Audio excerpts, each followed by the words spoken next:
ఏలూరులోని Ramachandra engineering కాలేజీలో జరిగిన దోపిడీ కేసులో కీలక పరిణామాలు చోటు చేసుకున్నాయి. కాలేజీలో మాస్కులు ధరించి ప్రవేశించిన దుండగులు అక్కడ ఉన్న 2 లాకర్ చెస్టులను ఒకదాన్ని పగలగొట్టి సుమారు ₹1,00,00,000 పైగా నగదును అపహరించుకున్నట్లు పోలీసులు ప్రాథమిక దర్యాప్తులో వెల్లడించారు. కాగా ఈ దోపిడీకి ముందు ఏలూరు పెద్ద రైల్వే స్టేషన్ సీసీ ఫుటేజ్లో రికార్డైన విజువల్స్ ఆధారంగా ఈ ఘాతకానికి పాల్పడింది థార్ గ్యాంగ్ అయి ఉంటుందని పోలీసులు అనుమానిస్తున్నారు. దీనిపై మరిన్ని వివరాలు మా ప్రతినిధి చైతన్య అందిస్తారు.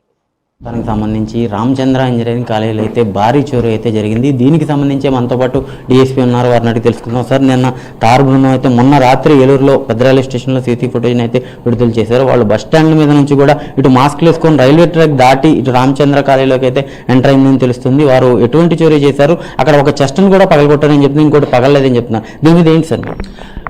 అదే ఇప్పుడు మేము అనేది ఏంటంటే మీకు రామచంద్ర కాలేజ్ ఆఫ్ ఇంజనీరింగ్లో మనకి దొంగతనం జరిగింది. దాంట్లో దొంగతనంకు 6 వ్యక్తులు పార్టిసిపేట్ చేయడం కనపడింది. దానిలో వాళ్ళ హెవీగా ఉన్నటువంటి క్యాష్ చెస్ట్ని తీసుకొచ్చి బ్రేక్ ఓపెన్ చేసి దానిలో ఎంతవరకు బ్రేక్ అయిందో అంత మట్టికి ఉన్న దగ్గర వాళ్ళకి దొరికినంత మట్టికి క్యాష్ ఎత్తుకొని వెళ్ళడం జరిగింది. మిగతా అది పగలలేదు కాబట్టి అక్కడ ఉండిపోయింది.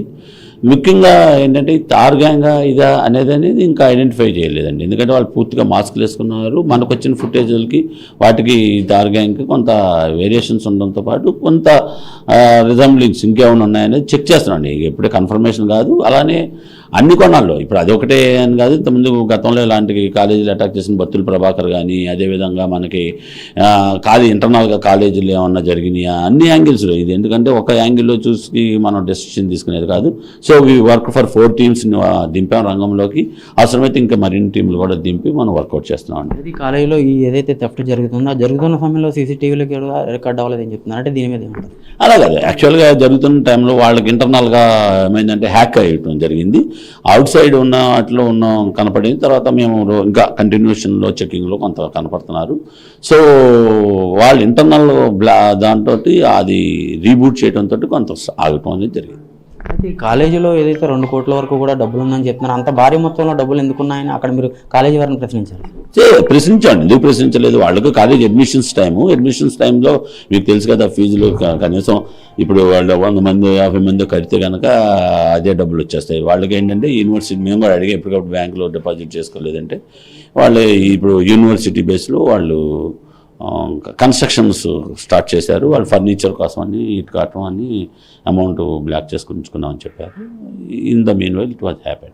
అయితే దీని మీద ప్రివెంటివ్ కానీ ఇటు ప్రజలకు కానీ దీనికి సంబంధించి ఇటువంటి ఇదే సీక్వెన్స్లో ఏదైనా జరిగిందా? ప్రజలకు ఏం చెప్పాలి? ప్రజలకు చెప్తున్నాను, ఎవరైనా అనుమానమైన వ్యక్తులు కానీ ఎవరైనా కనుక వేరేగా మూమెంట్స్ తేడా కనపడితే మీరు వెంటనే గుర్తించాలి. ఎందుకంటే మన ప్రాంతంలో ఉండేవాళ్ళు మనకి తెలిసిపోతారు. అదే ఇక్కడ వేరే ప్రాంతం నుంచి వచ్చారు అంటే మనకు కొంత అర్థమవుద్ది వాళ్ళు వేరే ప్రాంతం ఉండాలని. కొంచెం ఆ ఐడెంటిఫికేషన్ కొంచెం ప్రజలు అప్రమత్తంగా ఉండాలి. అదేవిధంగా ముఖ్యంగా మీకు అందరికీ రిక్వెస్ట్ చేసేది ఏంటంటే ఎవరైనా వచ్చినా తలుపులు తీయటం కానీ గవ్వుకొని ఎంటర్ చేయడం కానీ చేయొద్దు. తర్వాత మీకు అన్ని రకాలుగా కూడా మేము ఇప్పుడు ఏంటంటే GMS కేసుని అలర్ట్ చేయడం జరిగింది. అలానే మాకున్న అందుబాటులో ఉన్న అన్ని సోర్స్ ఈవెన్ స్టేక్ హోల్డర్స్ని కూడా అలర్ట్ చేయడం జరిగింది.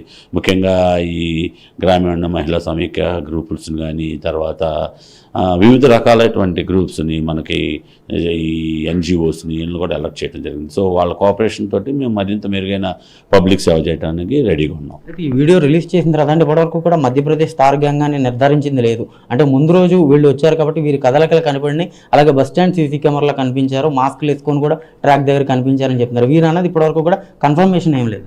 అదే కన్ఫర్మేషన్ అనేది ఇప్పటికి ఇన్వెస్టిగేషన్ ప్రాసెస్లో ఉందండి. ఇప్పుడు అవన్నీ నేను అది ఇదని నేను ఇప్పుడైతే కన్ఫర్మేషన్ చేయలేను. అయితే వీరు ఇంకా జిల్లాలోనే ఉన్నారట? అట్లా నేను చెప్పలేనండి. నేను జిల్లాలో మేము అంతగా ఎప్పటికప్పుడు కూడా జిల్లా మొత్తం డ్రైవ్ చేస్తాం. మొత్తం మాకున్న వాళ్ళు ఉన్న చెప్తున్నాం కదండి, హైడౌట్ ప్లేసెస్ అన్నీ కూడా మేము చెక్ చేసేసి ఇచ్చేస్తున్నాం. చూస్తామండి ఇంకా అసలు జిల్లాలో ఉన్నారా, వాళ్ళకి కదలికలు ఉన్నాయా లేవా అనేది ప్రతి క్షణం కూడా అవి వేరే టీమ్స్ తిరుగుతున్నాయండి. ఎందుకంటే అందరు స్టేషన్ లెవెల్లోనే అలర్ట్ చేయడం జరిగింది. చూస్తున్నామండి దాని ప్రకారం కూడా వాళ్ళు మూమెంట్స్ ఎలా ఉంటాయి ఏంటి, అసలు ఆ ఏరియాలో గతంలో ఉన్న పోలీసులతో కూడా వేరే రాష్ట్ర పోలీసులతో కూడా మాట్లాడుతున్నాం. అదే ఇటు మొత్తం మీద చూసుకుంటే ఇటువంటి దొంగతనాలకు పాల్పడుతున్న వారిని అందరినీ కూడా డౌట్లో ఎవరైతే ఉంటారో వారందరి మీద కూడా నిఘా చేసామని చెప్తున్నారు. అయితే ముందు రోజు తార్ గ్యాంగ్ రావడం పట్ల అనుమానం కూడా వ్యక్తం చేస్తున్నారని చెప్తున్నారు. వారైతే మాస్కులతో ఉన్నారు. దీని మొత్తం మీద కూడా 4 బృందాలను ఇప్పటికే ఏర్పాటు చేసి పూర్తి నిఘాను కూడా ఏర్పాటు చేస్తామని చెప్తున్నారు. అనుమానితులు ఎవరైనా ఉన్నట్టయితే పోలీస్కి సమాచారం ఇవ్వాలని చెప్పి DSP శ్రావణ్ కూడా చెప్పే పరిస్థితి అయితే ఉంది. కేవలం రావణతో చైతన్య, మెగా 9 TV, ఏలూరు జిల్లా నుండి.